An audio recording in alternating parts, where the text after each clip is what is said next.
Hey, what's up, guys? Welcome back. Kellen here again with Droid Life, and we're taking one more look at the new Nexus 7, at least a quick look. We just want to compare it quickly to the old or original Nexus 7, just talk about some differences, how it's been upgraded, and then show you sort of the changes in how it looks. The big things, though, in terms of specs, you've got 2 gig of RAM here, 1 gig of RAM here. You've also got 1.5 gigahertz Snapdragon S4 Pro quad-core processor. In the new Nexus 7, you've got that Tegra 3 quad-core processor in the old. So you've got a bump there. That's definitely an improvement. Again, 2 gig of RAM. You also have a 5 megapixel camera on the back of this device, and you'll know that there's no rear camera on the original Nexus 7. They both got 1.2 megapixel front cameras, I believe. Obviously, they run stock Android. You can get 16 and 32 gigabyte models of the new one, but you can also get Wi-Fi or LTE models. So the LTE version is kind of cool. It works on Verizon, AT&T, and T-Mobile's LTE bands. So all three of those, same chip in one device. There's not like different models that work on each carrier, so kind of cool.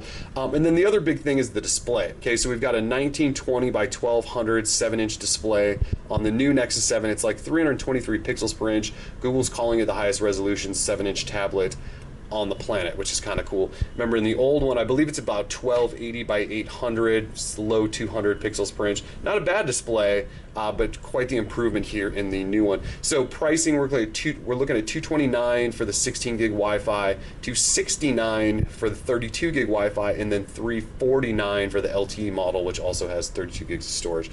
So that's sort of differences in terms of specs. Let's show you differences in terms of looks. So if we go face to face right here, you'll see they've really slimmed down the bezel on the right and left side of the new Nexus 7, and what that's allowed it to do is actually make the device, at least it appears to me and feels to me, thinner when you hold it in your hand compared to the old one. The old one's a little bit wider because it has those thicker bezels on it. So they really trimmed down the bezels. You do have a notification light down here on the new Nexus 7.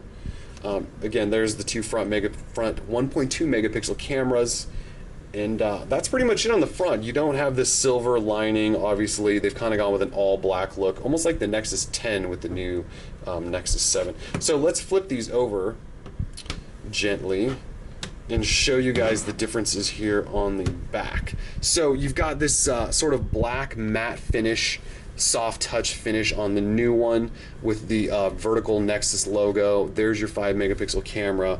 You do have dual speakers, so you've got a speaker down here and you've got another speaker up here, so it should give you stereo sound, should give you a really nice experience when you're playing games or watching movies.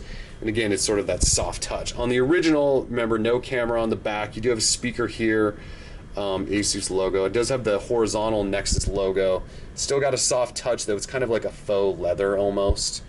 And that's sort of the differences in the back, other than one other thing that drives me nuts about the new one, but may not bother you at all. In the original, we've got a headphone jack on the bottom.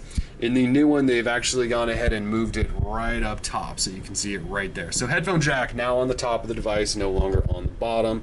Not a fan of that, but I know we could argue about that for days. So that's sort of the difference. I will show you, if I push these next to each other and line up the bottoms, that the new Nexus 7 is definitely taller than the original. Again, since they kind of squished it in and removed side bezel, it sort of made it a longer device. Still feels really good in hand, just means it has a little bit more chin and a little bit more forehead. But that's sort of the difference. If we go down here, you'll see that it is slightly thinner, I believe. I should have the measurements, but you know what, I don't have those handy. But it is going to be slightly thinner than the original Nexus 7. And yeah, that's pretty much it. So we'll have a full review coming up shortly. But this is it for now. Droid Life. Peace.